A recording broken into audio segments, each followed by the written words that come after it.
80% माता बहन लोग गोदी में के लड़का के देखा। एक दिन एगो मैया के हम डॉक्टर नहीं हमने ये मैया हई बीमारी है लड़का के काहे देले तो कहतरी के बाबा गेम नु खेलता। अच्छा त एकर गेमो नहीं खेली एगो पबजी गेम आई रहलो। जितना लड़का गेम खेलले हैं सब पगला के मुँह है पबजी गेम जगह पागल कुकुर काट ले लाऊं तो मैं लोग पगला के मर लाऊं पगला पगला के मुँह हम हाथ जोड़ के माता बहनों से कहो कि अपना बबुआ बबनी के हाथ में 50,000 के मोबाइल ना दे के 10 रुपए के हनुमान चालीसा झांझवा मार्केट में मिलता किन के ले के अपना बेटा बेटी के दी कहीं कितने सनातनी है तोरा कम से कम हनुमान चालीसा याद होके के चाहिए।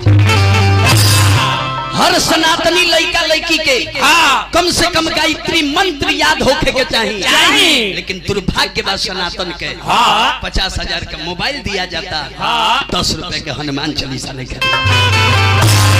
यह कारण हो मुन्ना बाबा आवे वाला पीढ़ी संस्कार विहीन हो जाता।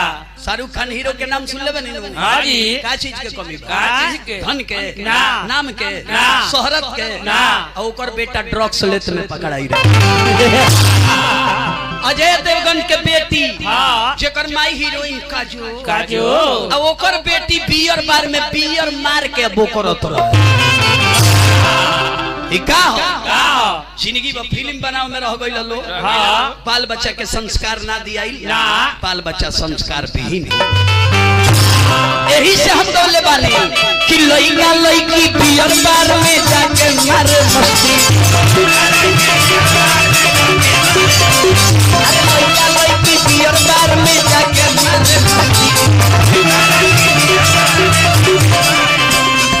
एकरे के अब फैशन पूछे बड़का बड़का हस्ती एकरे के अब फैशन पूछे बड़का बड़का हस्ती तो गश्ती कतनो पुलिस लगा दे ना रोका हस्ती